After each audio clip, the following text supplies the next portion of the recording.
بسم اللہ الرحمن الرحیم نحمده ونصلی علی رسولہ الکریم اما بعد فاعوذ باللہ السمیع العلیم من الشیطان الرجیم بسم اللہ الرحمن الرحیم قال اللہ تبارک و تعالی فی کتاب الکریم ان اللہ وملائکتہ یصلون علی النبی یا ایہا الذین آمنوا صلوا علیہ وسلموا تسلیما اللہم صلی علی محمد وعلی آل محمد کما صلیت علی ابراہیم وعلی آل ابراہیم انک حمید مجید اللہم بارک علی محمد وعلی آل محمد کما بارکت علی ابراہیم وعلی آل ابراہیم انک حمید مجید رب اشرح لی صدری ویسر لی امری واحلل عقدۃ من لسانی یفقہوا قولی ربنا آتنا فی الدنیا حسنۃ وفی الآخرۃ حسنۃ وقنا عذاب النار ربنا آتنا من لدنک رحمۃ وہیئ لنا من امرنا رشدا لا الہ الا انت سبحانک انی کنت من الظالمین حسبنا اللہ ونعم الوکیل یا حی یا قیوم برحمتک استغیث۔ نماز تراویح حضرت زید یعنی کہ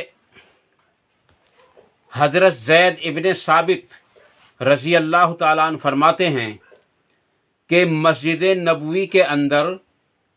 ایک کمرہ یعنی ایک حجرہ بنوایا گیا تھا جو چٹائیوں کے ذریعے بنوایا گیا تھا، اور نبی اکرم صلی اللہ علیہ وسلم نے 1 یا 2 یا 3 دن اس کے اندر سے یعنی اس کے اندر نماز تراویح پڑھائی، یعنی تہجد کی نماز، یعنی قیام اللیل کیا، یعنی کہ وتر کی نماز پڑھائی۔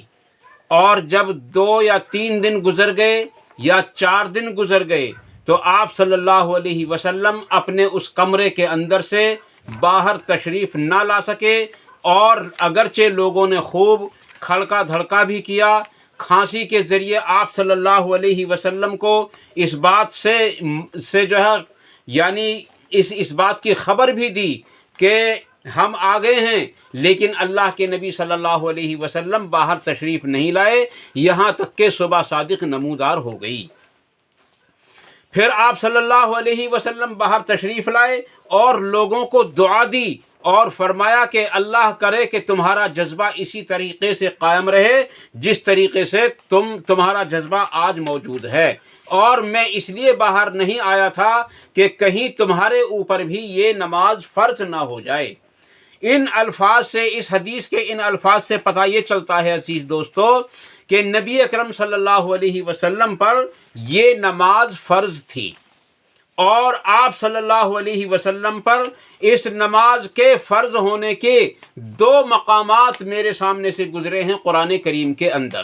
ایک تو سورہ بنی اسرائیل کے اندر جو ہے آیت نمبر اس کا جو ہے وہ 79 ہے، اور ایک سورت جو ہے مزمل ہے اس کے بالکل شروع میں اللہ تبارک و تعالیٰ نے نبی اکرم صلی اللہ علیہ وسلم کو رات کے کچھ حصے میں نماز پڑھنے کا حکم دیا اور قرآن کریم کی تلاوت کا حکم دیا، اور پھر فرمایا کہ یہ تمہارے لیے بہت ہی بہتر ہے۔ ایک بات تو واضح رہے کہ یہ جو لفظ تراویح ہے، یہ جو تہجد ہے، یہ جو قیام اللیل ہے، اور یہ جو وتر ہے، یہ چاروں نام ایک ہی نماز کے نام ہیں۔ عزیز دوستو واضح رہے یہ کوئی الگ الگ نمازیں نہیں ہیں، بلکہ محدثین نے جہاں جن احادیث کو نماز تہجد میں لائے ہیں، انہی احادیث کو وتر میں لائے ہیں، انہی احادیث کو قیام اللیل میں لائے ہیں، اور انہی احادیث کو جو ہے تراویح کی نماز کے بیان میں بھی لائے ہیں۔ اس سے یہ پتہ چلا کہ نبی اکرم صلی اللہ علیہ وسلم سے تراویح کی نماز کوئی الگ سے ثابت نہیں ہے، بلکہ یہی ایک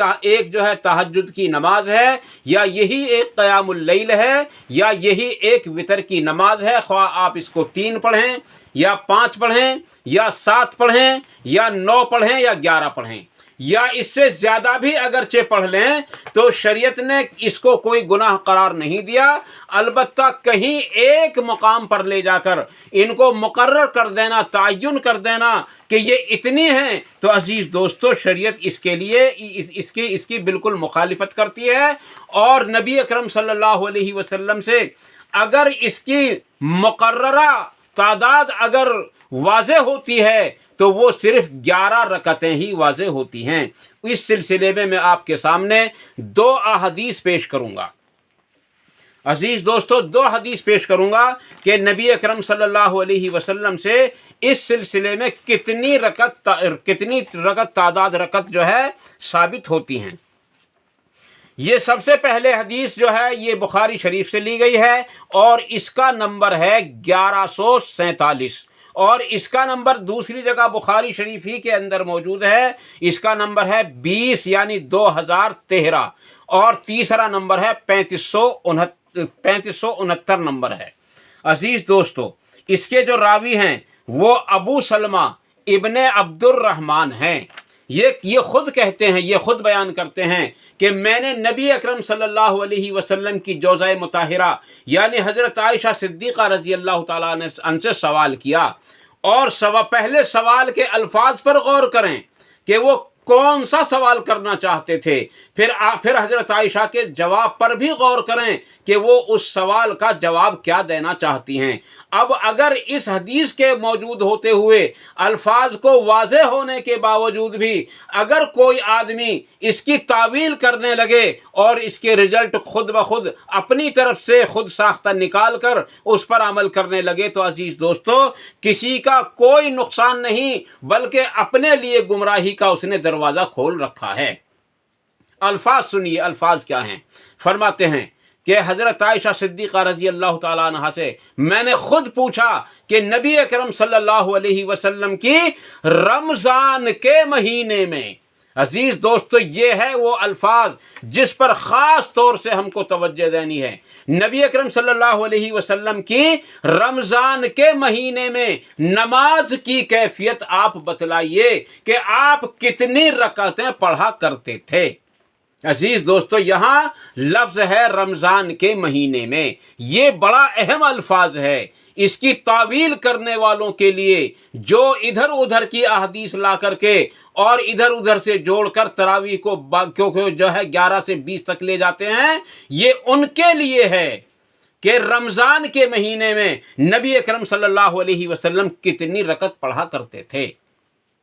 تو عزیز دوستو حضرت عائشہ کا بھی جواب سنیے، ان کے الفاظ پر بھی ذرا غور کیجئے۔ ان کے الفاظ یہ ہیں، کیا ہیں کہ نبی اکرم صلی اللہ علیہ وسلم رمضان میں بھی اور غیر رمضان میں بھی، یعنی ہر حال میں، یعنی رمضان میں بھی پھر سن لیجئے گا اور غیر رمضان میں بھی 11 رکعت سے زیادہ نہیں پڑھا کرتے تھے۔ اس کے بعد فرماتی ہیں کہ پھر آپ صلی اللہ علیہ وسلم 4 رکعت پڑھا کرتے تھے، اور ان کی خوبصورتی اور ان کا طویل اور ان کا طول یعنی قیام اور رکوع اور سجدے کا طویل ہونا تو مجھ سے نہ پوچھ، 4 رکعت پڑھتے تھے۔ پھر اس کے بعد فرماتے ہیں پھر 4 رکعت پڑھتے تھے، اور ان کی خوبصورتی اور رکوع و سجود کا اور قیام کا طول نہ پوچھ، یعنی بہت بہت دیر تک آپ لمبی لمبی جو ہے صورتیں، بڑی بڑی صورتیں پڑھا کرتے تھے، قرآن کریم کو زیادہ سے زیادہ پڑھا کرتے تھے، اور رکوع و سجود میں آپ صلی اللہ علیہ وسلم اتنا ٹائم لگاتے تھے کہ بعض صحابہ سے منقول ہے کہ ہمیں ایسا محسوس ہوتا تھا کہ آپ شاید رکوع سے اٹھنا بھول گئے ہیں، یا رکوع سے اٹھ کر سجدے میں جانا بھول گئے ہیں، یا سجدے میں جا کر اٹھنا بھول گئے ہیں، یا دوسرے سجدے میں جانا بھول گئے ہیں، یا دوسرے سجدے سے اٹھنا بھول گئے، یا دوسرے سجدے سے اٹھ کر آپ جو ہے دوسری یا چوتھی رکعت کے لیے کھڑا ہونا بھول گئے۔ یہ احادیث سے منقول ہیں جتنی باتیں میں آپ کو بتلا رہا ہوں۔ تو عزیز دوستو حضرت عائشہ صدیقہ رضی اللہ تعالیٰ عنہا نے اس مسئلے کو بالکل کلیئر کر دیا اور صاف کر دیا کہ نبی اکرم صلی اللہ علیہ وسلم رمضان اور غیر رمضان میں 11 رکعت نماز سے زیادہ نہیں پڑھا کرتے تھے۔ اور عزیز دوستو، اس کے سوا بعض لوگ جو یہ کہتے ہیں کہ نبی اکرم صلی اللہ علیہ وسلم کے بعد حضرت عمر فاروق رضی اللہ عنہ نے 20 رکعت تراویح کی شروع کروائی تھی، لیجئے ان کو بھی ایک جواب میں دیے دیتا ہوں۔ پہلی بات یہ ہے کہ بخاری اور مسلم کی متفق حدیث ہے، اس کے جو راوی ہیں وہ ہیں سائب ابن یزید رضی اللہ عنہ۔ سائب ابن یزید رضی اللہ عنہ، بخاری اور مسلم کے پہلے الفاظ سنیے، فرماتے ہیں کہ حضرت یعنی محمد الرسول اللہ صلی اللہ علیہ وسلم کے زمانے میں، حضرت ابو بکر صدیق رضی اللہ تعالیٰ عنہ کے زمانے میں اور حضرت عمر فاروق رضی اللہ عنہ کے شروع کے دور میں ایسا معاملہ رہا جیسا کہ نبی اکرم صلی اللہ علیہ وسلم کے زمانے میں رہا تھا۔ جیسا کہ میں نے ابھی پہلی حدیث آپ کے سامنے بیان کی کہ لوگ یعنی کہ نبی اکرم صلی اللہ علیہ وسلم نے حکم دے دیا تھا کہ اس نماز کو تم لوگ ہم اپنے اپنے گھروں کے اندر جا کر کے پڑھا کرو، کیونکہ آپ صلی اللہ علیہ وسلم نے ان لوگوں کو دعا بھی دی تھی جو جذبے میں آپ صلی اللہ علیہ وسلم کے انتظار میں تھے، لیکن جب آپ باہر تشریف لائے تو دعا دے کر فرمایا کہ میں اس لیے باہر نہیں آیا تھا کہ کہیں تم پر بھی یہ نماز فرض نہ ہو جائے، اور اب تم اس نماز کو ہمیشہ اپنے گھروں کے اندر پڑھا کرو۔ عزیز دوستو، یہاں ایک بات کا یہ پتہ چلا کہ یہ نماز گھر کے اندر پڑھنا افضل ہے۔ اب اس کی جماعت کہاں سے شروع ہوئی؟ آؤ میں آپ کو بتاتا ہوں۔ یہ حدیث ہے سائب ابن یزید رضی اللہ عنہ سے مروی ہے، بخاری اور مسلم کے اندر اس کے کچھ الفاظ ہیں اور کچھ الفاظ اس کے موطا امام مالک کے اندر موجود ہیں۔ عزیز دوستو،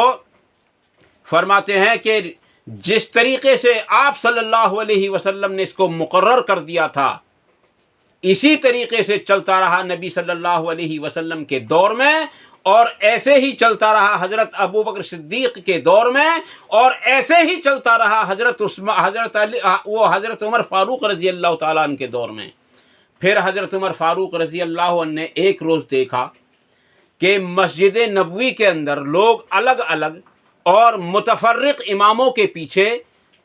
وتر کی نماز، تراویح کی نماز، تہجد کی نماز، قیام اللیل کر رہے ہیں۔ تو حضرت عمر فاروق رضی اللہ عنہ نے ان سے اپنا خیال ظاہر کیا کہ کیوں نہ میں ان لوگوں کو ایک امام کے پیچھے جو ہے مقرر کر دوں، تاکہ یہ آسانی کے ساتھ نماز یعنی کہ الگ الگ جماعتیں نظر نہ آئیں۔ چنانچہ یہی صاحب فرماتے ہیں، حضرت سائب فرماتے ہیں کہ پھر کچھ دنوں کے بعد جب میں دوبارہ وہاں گیا تو میں نے دیکھا کہ ایک ہی قاری کے پیچھے حضرت عمر فاروق رضی اللہ عنہ نے سب کو نماز پڑھوائی، اور آپ فرما رہے تھے یہ کام ایک ایسا کام ہے جو نبی صلی اللہ علیہ وسلم کے زمانے میں نہیں تھا، اور میں نے اس کو اس لیے کرا ہے تاکہ لوگ متفرق نہ رہیں، اور ان کے لیے بہتر یہی ہے کہ یہ اپنی اس نماز کو اپنے گھروں کے اندر پڑھیں رات کے آخری حصے میں، یہ ان کے لیے اس سے زیادہ بہتر ہے۔ تو عزیز دوستو، یہاں یہ بات ثابت ہو گئی کہ حضرت عمر فاروق رضی اللہ عنہ نے اگرچہ اس طریقے سے نماز جماعت کی تراویح کو مقرر کیا، لیکن آپ رضی اللہ تعالیٰ عنہ اس کے بالکل قائل نہیں تھے، اور آپ اس سے بالکل خوش نہیں تھے، صرف لوگوں کی مجبوری کی وجہ سے ایسا کیا تھا، اور آپ فرمایا کرتے تھے کہ کاش یہ اس نماز کو اپنے گھروں ہی کے اندر پڑھیں جیسا کہ نبی اکرم صلی اللہ علیہ وسلم پڑھا کرتے تھے۔ یہ حدیث جو میں نے آپ کے سامنے پیش کی ہے بخاری مسلم کے اندر موجود ہے۔ اچھا، اب آئیے حضرت عمر فاروق رضی اللہ تعالیٰ عنہ نے کس امام کو ان کے لیے مقرر کیا، یہ بھی بخاری مسلم کے اندر موجود ہے۔ یہ حضرت کعب رضی اللہ تعالیٰ عنہ کو اور تمیم داری رضی اللہ تعالیٰ عنہ کو حکم دیا کہ وہ لوگوں کو تہجد کی نماز پڑھائیں، وتر کی نماز پڑھائیں، قیام اللیل کرائیں، تراویح کی نماز پڑھائیں۔ عزیز دوستو، یہ بخاری شریف کے اندر حدیث موجود ہے، اگرچہ اتنے الفاظ اس کے اندر موجود ہیں جتنے میں نے آپ کو بتلائیں، لیکن میں نے یہ الفاظ اس لیے بولے ہیں کہ یہ چاروں چاروں نام ایک ہی نماز کے نام ہیں، یہ کوئی متفرق اور الگ نماز نہیں ہے۔ عزیز دوستو، آئیے 11 رکعت کا دوسرا ثبوت دیتا ہوں میں آپ کو۔ یہی ہیں جو حضرت صائب ابن یزید رضی اللہ عنہ اور یہ جو حدیث نقل کی ہے، یہ حدیث نقل کی ہے موطا امام مالک نے۔ عزیز دوستو، فرماتے ہیں کہ نبی اکرم صلی اللہ علیہ وسلم کے بعد ابو بکر صدیق اور عمر فاروق کے شروع کے دور میں بالکل ایسے ہی رہا جیسا کہ نبی اکرم صلی اللہ علیہ وسلم کے زمانے میں آپ نے مقرر کر دیا تھا۔ اس کے بعد حضرت عمر فاروق رضی اللہ عنہ نے تمیم داری کو اور حضرت کعب رضی اللہ تعالیٰ عنہ کو، ان دو حضرات کو حکم دیا کہ یہ اپنی اپنی الگ الگ مسجدوں کے اندر یہ 11 رکعتیں تراویح کی پڑھائیں۔ 11 نہیں بلکہ 11 رکعت تراویح کی پڑھائیں۔ یہ حدیث ہے عزیز دوستو، یعنی کہ موطا امام مالک کے اندر، اور اس حدیث کا جو مجھ کو حوالہ دیا گیا تھا، اس کا حوالہ مجھ کو جو دیا گیا تھا وہ 253 تھا، لیکن جب میں نے موطا امام مالک کو کھول کر دیکھا تو عزیز دوستو میں نے اس حدیث کو پایا 230 نمبر پر۔ تو عزیز دوستو، یہاں یہ بات بالکل کلیئر ہو جاتی ہے کہ جو لوگ یہ کہتے ہیں کہ حضرت عمر فاروق رضی اللہ عنہ نے 20 تراویح شروع کرائی تھی، عزیز دوستو یہ بالکل جھوٹ ہے۔ موطا امام مالک حدیث نمبر 230 یا 253 آپ اٹھا کر دیکھ لیجئے، یہ حدیث آپ کو مل جائے گی انشاءاللہ تعالی۔ اگرچہ میں اس حدیث کو حروف بحروف آپ کے سامنے بیان نہیں کر سکتا ہوں، ان ساری ہی حدیثوں کو، کیونکہ میرے سامنے کتاب موجود نہیں ہے، لیکن حدیث کا جو اصل نچوڑ ہے وہ میں نے آپ تک بتلا دیا ہے۔ تراویح کی نماز، وتر کی نماز، تہجد کی نماز، قیام اللیل، یہ تمام کی تمام 11 رکعت نبی اکرم صلی اللہ علیہ وسلم سے ہرگز کسی بھی حدیث سے ثابت نہیں ہوتی۔ البتہ صحابہ کرام رضی اللہ تعالیٰ عنہ ان نمازوں کو کم و بیش پڑھ لیا کرتے تھے، اور موطا امام مالک جو تھے، ان کے بارے میں تو میں نے کہیں یہ بھی پڑھا ہے کہ یہ 40 یعنی 41 رکعت بھی پڑھا کرتے تھے۔ عزیز دوستو، ایسا جو ہے وہ کرتے تھے، لیکن ہمیں اختلاف اگر ہے تو صرف اس بات سے ہے کہ تراویح کی نماز 20 ہے۔ تراویح کی جو نماز ہے وہ 20 اور 3 23 رکعت ہے۔ البتہ عزیز دوستو، اختلاف ہمارا اس چیز سے نہیں، بلکہ اختلاف اس چیز سے ہے کہ یہ مقرر اتنا کیوں کر دیں۔ مقرر تو نبی اکرم صلی اللہ علیہ وسلم نے 11 کی تھی، اس کے علاوہ تم لوگوں کو اختیار بھی دیا تھا، اگر کوئی زیادہ پڑھے گا تو زیادہ ثواب پائے گا۔ اور پھر اسی حدیث کے اگلے الفاظ بھی سن لیجئے۔ حضرت تمیم داری رضی اللہ عنہ اور حضرت کعب رضی اللہ تعالیٰ عنہ جب اس نماز کو پڑھایا کرتے تھے تو صحابہ کرام کہتے ہیں کہ ایک رکعت میں 100 آیات پڑھا کرتے تھے، اور ہم نماز سے فارغ نہیں ہوتے تھے یہاں تک کہ صبح صادق کے بالکل قریب ہوتے تھے، اور سحری بہت مشکل سے بھاگ دوڑ کر ہی کھائی جایا کرتی تھی۔ تو عزیز دوستو، آپ اس سنت پر عمل کریں، ٹھیک ہے، میں بھی اس چیز کے ثابت ہوں، اس چیز میں آپ کے ساتھ ہوں۔ البتہ قرآن کریم کو ایک دم جلدی نہ پڑھیں، اور آہستہ آہستہ پڑھیں۔ 100 آیت نہ پڑھ کر اگرچہ کم پڑھیں، لیکن تسلی بخش پڑھیں۔ اتنی رکعت نماز پڑھیں جتنی نبی اکرم صلی اللہ علیہ وسلم سے ثابت ہے، باقی کو منفرد چھوڑ دیں، اگرچہ وہ کتنا ہی پڑھے۔ اگر کوئی آدمی اس نماز کو اپنے گھر کے اندر پڑھنا چاہتا ہو اور وہ پڑھتا ہو تو اس آدمی کو اپنے سے افضل سمجھیں، کیونکہ نبی اکرم صلی اللہ علیہ وسلم نے یہی حکم دیا ہے، اور حضرت عمر فاروق رضی اللہ تعالیٰ عنہ کا بھی یہی حکم تھا۔ اس لیے عزیز دوستو، اگر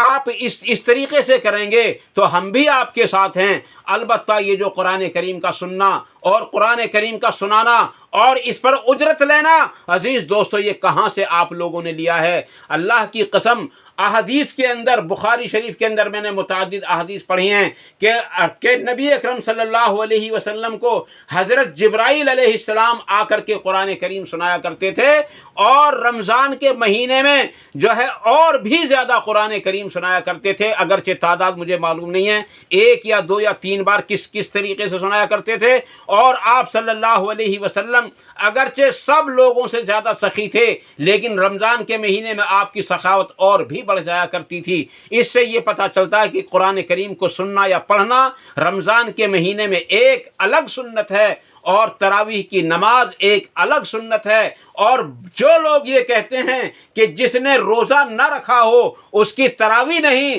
اور جس نے تراویح نہ پڑھی ہو اس کا روزہ نہیں، عزیز دوستو یہ بالکل جھوٹ اور بالکل دھوکہ ہے، کیونکہ روزہ نہ تراویح کا محتاج ہے اور نہ تراویح روزے کی محتاج ہے۔ روزہ فرض ہے اور تراویح کی نماز یہ ہمارے لیے نفل ہے، اور نبی اکرم صلی اللہ علیہ وسلم پر یہ نماز فرض تھی۔ یہ تراویح،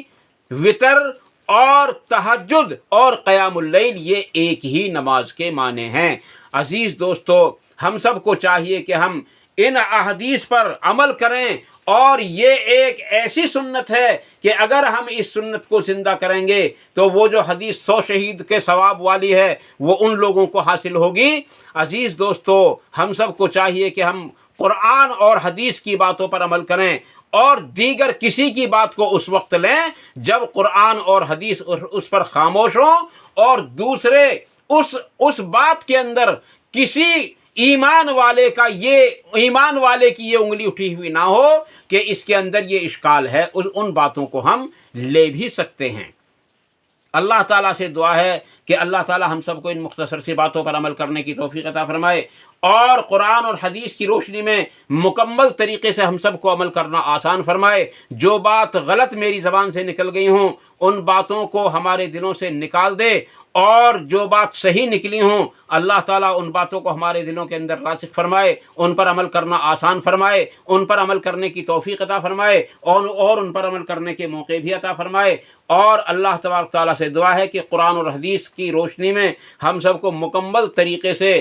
جو ہے مکمل عمل کرنے کی توفیق عطا فرمائے۔ رمضان آ گیا ہے، لگ بھگ ہی ہے بالکل رمضان، اللہ تعالیٰ اس کی قدر و قیمت کو پہچاننے والا ہم سب کو بنائے، اور اس کی قدر و قیمت کو پہچان کر اس کو جو ہے اپنے لیے رحمت اور برکت کا سبب بنا لیں۔ وآخر دعوانا ان الحمد للہ رب العالمین۔